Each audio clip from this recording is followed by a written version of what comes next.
Hello and welcome back to the Cricket Connoisseur YouTube channel.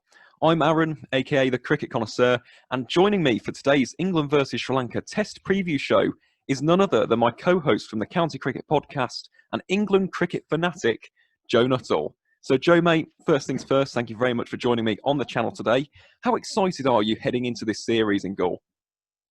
Really excited, obviously. Gaule's a great place to play, firstly, obviously with the fortress. In the background, it's really sort of picturesque, probably up there with some of the most picturesque grounds in the world. I feel like it's just exciting to be back in doing this or having another go at doing the Sri Lanka tour because unfortunately it didn't happen last year. So yeah, it's going to be good to see. I'm going to be good to see some of the opportunities that, are there for certain players who we'll obviously talk about later. But yeah, I'm super excited for this series. Yeah, I think the feeling's very mutual among England fans and Sri Lanka fans, really. I mean, we've been deprived of Test cricket for quite a while now. Of course, we did have a very, very good international summer with the West Indies and Pakistan coming over, but nothing really beats Test cricket. And I suppose you've just seen in today's Australia versus India match at the SCG, nothing beats prime, blockbuster, box office Test cricket. It's just brilliant, isn't it? And hopefully this series will produce some excellent cricket between both nations. And talking of this series then, for the viewers out there, the series is a two-match Test series. It's contributing to the ICC World Test Championship. And the first Test is happening this week on Thursday, the 14th of January, to the 18th of January at Galle. And then, of course, we have the second Test, which is occurring from the 22nd to the 26th of Jan in Galle.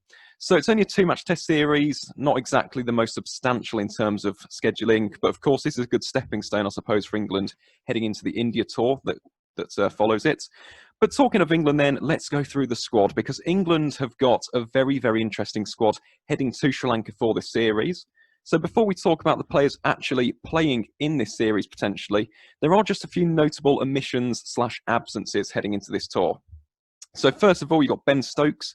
Ben Stokes being rested for this tour after the tragic demise of his father. So in my opinion, that is definitely the right decision from England. I think he needs a bit of time off away from the game, to be honest, and the pressures associated with the game. Jofra Archer's also been rested. Rory Burns, too, has also been rested following the birth of his first child. And then in terms of the absences, Moeen Ali has unfortunately tested positive for COVID-19, so will not be taking any part in the first Test match in Galle. And Chris Woakes is also a doubt, I suppose, because he was a close contact with Moeen Ali. So, Joe, before we talk about the squad, who out of those omissions? Of course, Ben Stokes and Jofra, they're massive. But what do you also make of the absence, I suppose, of Moeen Ali heading into a very spin-conducive Galle environment? Yeah, I think Galle's an environment that Moeen could massively profit off because obviously, as we know, he's not been in great international form at all.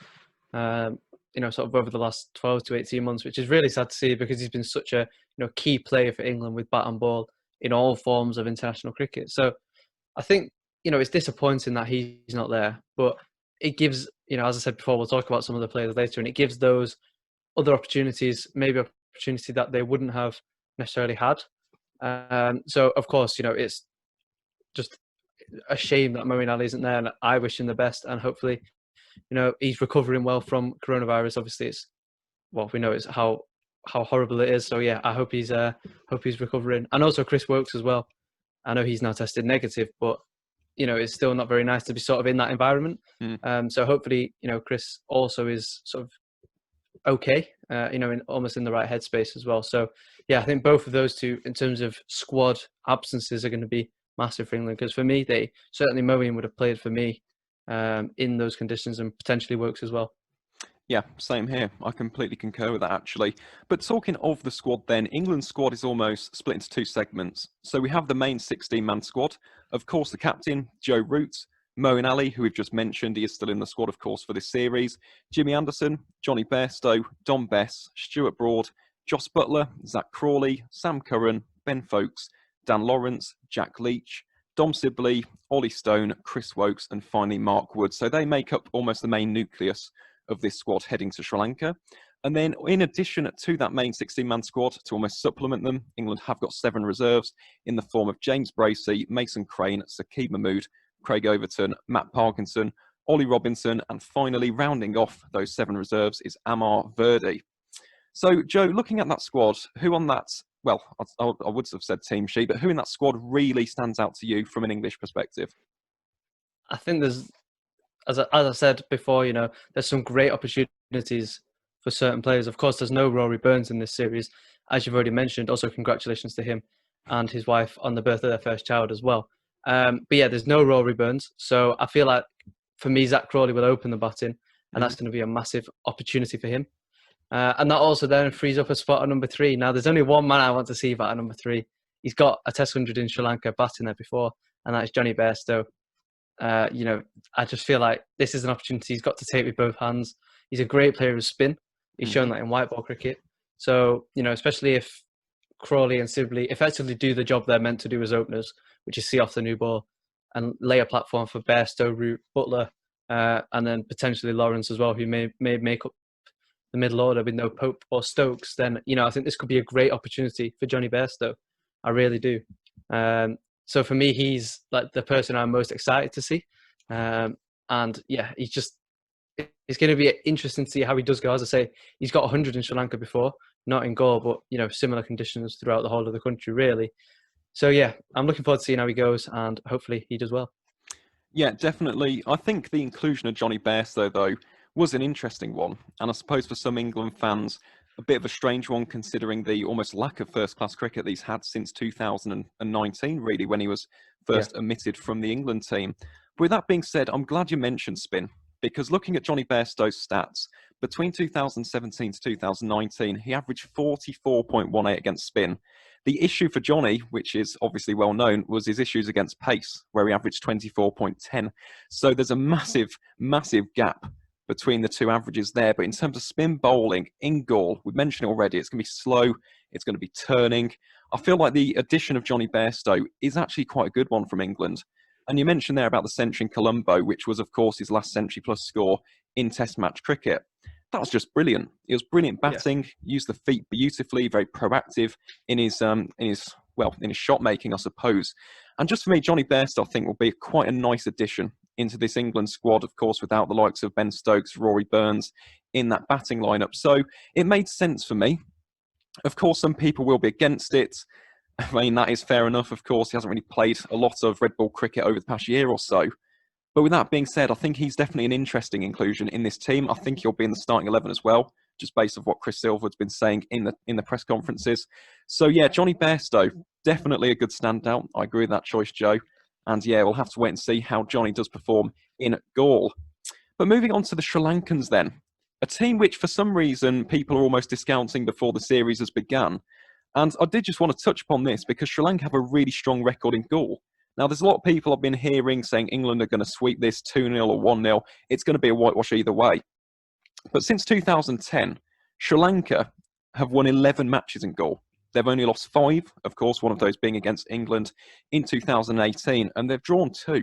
So they actually have an excellent record in goal. And in addition to that, it just really suits their kind of bowling attack, I suppose. They have some fantastic spinners in there. And when we look at spin, on this wicket in goal, spin dominates. So in the last Sri Lanka versus England series, 6 out of the 36 dismissals were seam.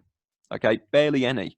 Compare that to 28 out of those 36, 77.7% being from spinners. So definitely, I feel like this is really going to suit Sri Lanka. It's a slow turning wicket. There's not a load of pace. There's not going to be the extra pace and bounce that they struggle with against South Africa in the recent 2-match test series in Centurion and Johannesburg. So I feel like people are almost writing them off a bit too prematurely. So with that being said, let's actually talk about the Sri Lankan squad then, because Sri Lanka have got pretty much a full-strength team heading into this series. So we start off with the captain, Dimuth Karunaratne, got Kusal Pereira, Kusal Mendis, Dinesh Chandimal, Angelo Matthews, Dhananjaya Silva, Lahiri Tiramana, Minod Banuka, Dushmantha Chamira, Dinesh Chandimal, Niroshan Dickwella, Lasithan Baldanaya, Asita Fernando, Ashada Fernando, Vishwa Fernando, Santosh Gunathalaka, Winindu Hasaranga, Lahiri Kumara, Saranga Lakmal, Dilshan Madhushankar, Angelo Matthews, Dilran Pereira, Kasum Rajita, Dasun Shanaka. So it's a very, very strong Sri Lankan team heading into this series in goal. And Joe, I just wanted to ask you, from an English perspective, who are you most fearing heading into this series? Who stands out to you there from a Lions perspective, per se? Well, I guess it goes without saying, really. I mean, he's back now, fully fit, and that's Angelo Matthews. And a fully fit Angelo Matthews is, destructive, really, in any form of cricket. I think, I mean, you mentioned that it's a strong Sri Lanka squad. Without doubt, it is. And I think a lot of people have kind of comparing it to the Sri Lanka squad of sort of, 2010s and before, with the likes of Jayawardene and Sangakkara and people like that, certainly in the batting. And, um, it's kind of moved on from that and they've kind of almost built their own culture now. So, yeah, I mean, for me, Angelo Matthews is without doubt one of the, if not, well, probably the most nerve-wracking prospects in that Sri Lanka side, if you like, because, as I say, he's destructive. He really is. He has the potential to take a game where Sri Lanka are struggling at maybe, I don't know, like 3 or 4 down for not many for 50 or 60, and he has the potential to score a quick 100. He can also build an innings, and he can flip the game on its head. So for me, Angelo Matthews, without doubt, there is. I'm looking at him thinking, if he has a good series, Sri Lanka could really fire. Yeah, definitely. Angelo Matthews, of course, an absolute stalwart of Sri Lankan Yeah, cricket for the yeah, past decade. And in addition to Angelo, I'm actually going to pick out the captain, Dimuth Karunaratne. He's someone who, for me, is just such a classy, fluent, and elegant batsman when he's in full flow. He really is. I think he goes under the radar sometimes. yeah. I He's would one of the agree. top 5 run scorers in terms of opening batsmen since 2016 to 2021. And not only that, in Gaul, he averages an incredible 51.36. This is a ground where he scores consistent runs. Compare that to his career average of 36.66, and there's a clear difference. He loves playing at this ground. So for me, Dimuth Karunaratne, I think he's going to be a fantastic, fantastic piece of the Sri Lankan batting attack. But then let's flip that onto the other side then, Joe, and let's talk about maybe not so much standout players in terms of big names, but let's talk a bit about maybe players who are going to go under the radar. So we'll start with England again for this one. Who do you think in terms of the younger players? We mentioned about opportunity, the likes of Dan Lawrence, Dom Bess, for example, maybe a guy like Amar Verdi to come in, or Matt Parkinson, or even Mason Crane to come in and supplement that third spin option. Who do you see out of the young players maybe taking the reins and taking some control heading into this test series? Well, I think there's one person that really sticks out for me. I mean, actually, firstly, I'll just say, you mentioned there's an extra spin spot available now. Moeen Ali's in quarantine. For me, I would love to see that be filled by Matt Parkinson. Of course, plays for Lancashire, who I support, and that'd be great to see. If Parky could get a test in the series, that'd be brilliant. So yeah, we'll see about that. But in terms of my, someone who I personally think will definitely play, and will almost certainly, grab this opportunity with both hands is Dan Lawrence. He's such a good cricketer. Unfortunately, didn't have the greatest BBL, so you could argue he's not in the greatest nick going into this series. But it's different formats, and of course they're transferable skills, but they're different types of cricket at the end of the day.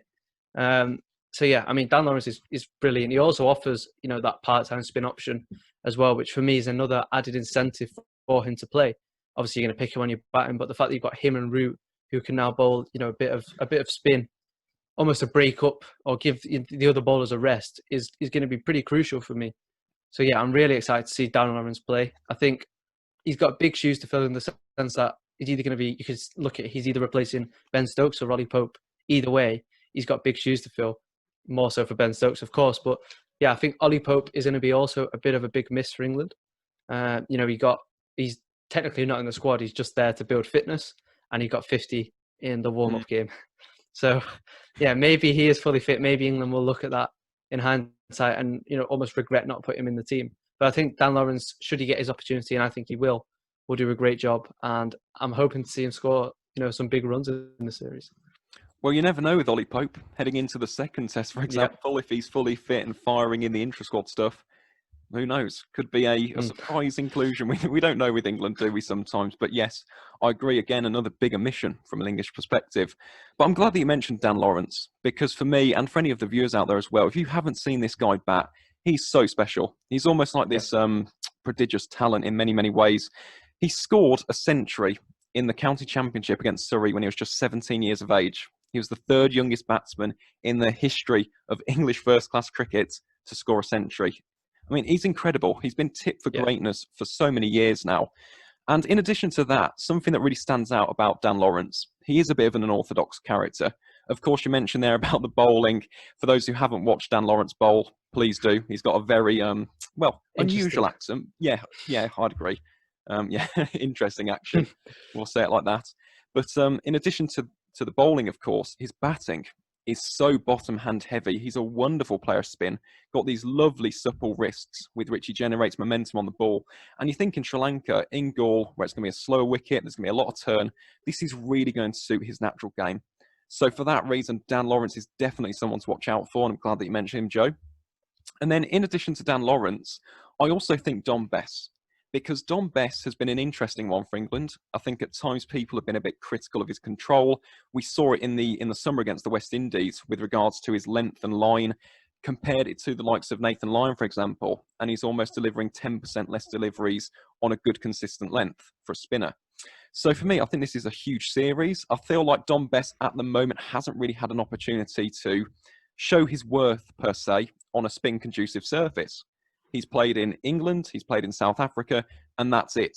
He hasn't played in Sri Lanka, hasn't played in India, he hasn't played in Bangladesh, for example. So this is a fantastic opportunity, I think, for him to show that he's got the skills as an off spinner in more spin conducive conditions.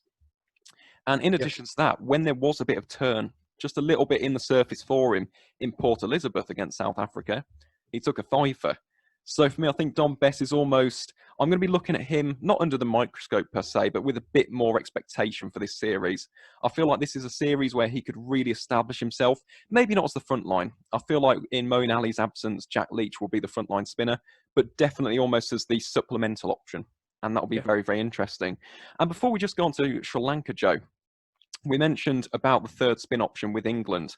I just wanted to throw the name Amar Verdi out there. And if it did come down to Amar Verdi, Matt Parkinson and Mason Crane, I know from a Lancashire perspective you would have chosen Matt Parkinson, but would you not choose the guy who has taken 22 Bob Willis Trophy wickets this season, was absolutely brilliant for Surrey, and in addition to that, in 2019, we saw him take 14 wickets in a game on a slow-turning surface in Nottingham.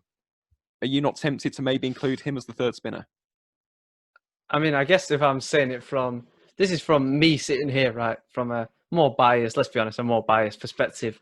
I guess if I'm in that selector's chair almost, then obviously I'm not going to be able to include that bias. I've got to look at it based on stats, based on who genuinely we believe, I say we as in the selectors, genuinely who is believed to be the best spinner. And out of those three, you'd have to say the most developed red ball spinner out of those three is Amar Verdi. So, yeah, I guess more honestly, I would probably choose Amar Verdi because I also feel like he, as you say, he took a bunch of wickets in Nottingham on a wicket that closely resembles the subcontinent. It was a lovely wicket. Yeah, exactly. It is a really, really good wicket to ball spin. And the fact that he got, that he took wickets on that surface will almost give him confidence knowing that he can do that. Obviously, he's still playing in England. He's still only playing in Nottingham. It's not like he's playing in Gaul. But I guess that will give him confidence knowing that he can do it on different types of surfaces. So, yeah, I mean, if I'm looking at it from a more biased point of view, I'm going to go for Matt Parkinson. If I'm looking at it from a more almost neutral point of view, then I realistically probably would choose Amar Verdi. So, yeah, I think, to be honest, I think all three of those are great options. Obviously, we've seen Mason Crane in Test cricket before and didn't necessarily work out great for him, but he didn't bowl badly as such. So, yeah, I think any of them are great options, but I think the England selectors are most likely to go for Verdi. Also, Parkinson did not play a red ball game last year, so that will be harsh on Verdi and Crane, who took Bob Willis Trophy wickets. Yeah, I'd agree with that, Joe. And I do feel like Amar Verdi is almost the front runner of those three at the moment. In addition to that as well, he is a big turner of the ball. That's something with Amar Verdi's game. He reminds me, if I was actually going to compare him to a Sri Lankan spinner nowadays, I think I'd go with Akila Dhananjaya because it's a bit of a flatter, lower trajectory, gets quite a bit of speed on the ball, and he gets a lovely bit of turn as well off the surface. So for me, I think Amar Verdi, purely because we're losing Moeen Ali, it would be a bit more of a like-for-like replacement in terms of it's off-spin. He's a right-handed off-spinner as well, gets good turn. So for me, I think Amar Verdi is almost the perfect replacement for England, given the unfortunate circumstances surrounding Moeen Ali. But talking of England's opponents, the hosts, of course, Sri Lanka. Sri Lanka themselves have an excellent spin attack, and I'm just going to go into a bit more detail with regards to these guys now. So first and foremost, I'm going to start with Lasith Mbuldanaya. Now, he is a very, very interesting off-spinner. He's young, he gets lovely flight, lovely drift on the ball. We saw him absolutely scythe through New Zealand in 2019, at Gaul as well. So for me, I feel like against England, who have got a lot of right-handers. We mentioned there about Sibley, Crawley, Root, Bairstow, Butler, Lawrence. If Ben Folkes was to come into the team as well, Dom Bess is another one. He could really, really be a potent weapon of this Sri Lankan spin arsenal. So he, for me, is definitely someone to watch out for in this series. And then in terms of a second spinner, I'm going to choose Wanindu Hasaranga. Now, he's only played 2 matches in his Test career so far, both in South Africa, of course. And he did get 4 for 171 on an absolutely seam. It was a belter of a seam paradise in Centurion. And yet he still took a 4-fer. It was absolutely brilliant bowling from Wanindu Hasaranga. And I feel like, again, we speak about Amar Verdi's flatter trajectory. It's the exact same thing with Wanindu, just as a leg spinner. So that's going to be another key thing with him. He's going to get a nice bit of turn. He's going to just fire them in. He has this ability to also fire in a quick wrong-un as well. So you think if England are going to try and almost relieve the pressure with the reverse sweep or the conventional slog sweep, it could be quite problematic for the Three Lions. So I think for that reason as well, Wanindu Hasaranga, definitely someone to watch out for. Also a very punchy, hard-hitting batsman lower down the order, could provide Sri Lanka with some impetus towards the end of an innings. And then the third and final man who I'm going to actually select again is another spinner, and that is Dilram Pereira. Someone who I don't actually think gets enough credit for what he's done for Sri Lanka. The guy's taken over 100 Test wickets, and to be honest, 52 of them are in Gaul alone. He's actually the third leading wicket taker in history at this ground, behind, well, 2 massive names as well, Matai Muralitharan and Rangana Herath. So he absolutely loves this surface. It's almost like his bread and butter. He's got a fantastic average of 24.25 as well. So for that reason, those 3 Sri Lankan spinners for me are almost the key to Sri Lanka winning this series or losing it. I think that is where they're going to win this. And then, of course, the batting will supplement it as the series goes on. But Joe, that's enough about the squads then. And before we end today's preview show, of course, we have to predict the series results. It's what everybody always hangs on with bated breath for. So, Joe, I'm going to give you the opportunity to give your prediction first. So, who do you think is going to win this series, and by what scoreline? Well, first, I'd just like to say 2 tests or 4 test series are horrible to predict, right? Because it can end, obviously, any test series can end as a draw, but this is more likely to. But I'm going to back England. I'm going to say 2-0 England. I don't think it will be like landslide victories at all. I don't think Sri Lanka should be, underestimated as such, because I think they're, as we've already said, a good side right throughout. But I feel like England just have that bit too much quality for them. Certainly in the batting as well. Obviously, they have the likes of Broad and Anderson, who we know how good they are. No Archer, I think, will kind of help them, although I'm not sure if he would have played necessarily. Still, I think England's batting is just going to be too much for Sri Lanka to deal with. Root, Butler, Crawley, Sibley, Bairstow. Yeah, Lawrence. It's just a very, very good side. Very, very good batting lineup. That's without Stokes and Pope as well. So, yeah, I'm going to say 2-0 England, but I don't think it's going to be landslide victories. Fair enough. I'm actually going to go with England as well. I think it's going to be a 1-0 series win, though, purely because I'm looking at the weather in Gaul.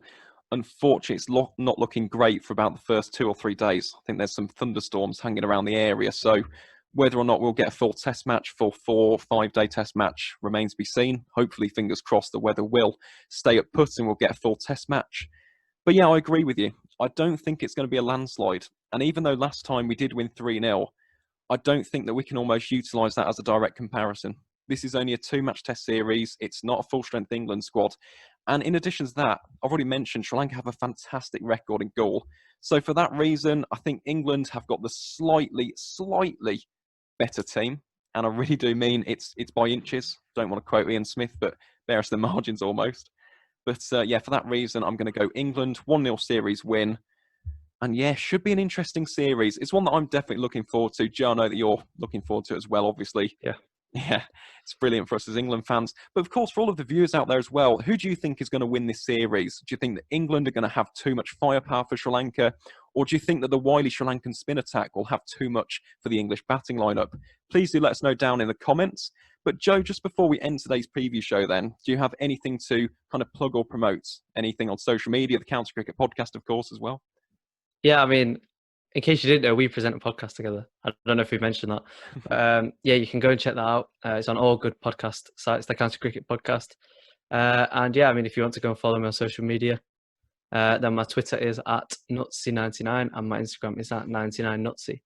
So yeah, it'd be great if you could follow me. And also be sure to check out the County Cricket Podcast. But yeah, thanks for having me today, Aaron.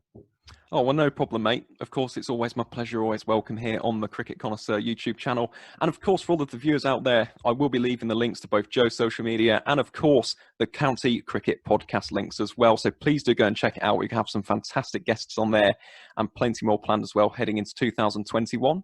But that is it from us here on the Cricket Connoisseur YouTube channel for today's preview show. As always, I hope that you've really enjoyed today's show. And if you did, please give it a like, subscribe to the channel as well. There will be plenty more content on this channel heading into the rest of 2021. But that is it from us for today, guys. And as always, we'll see you on the next one.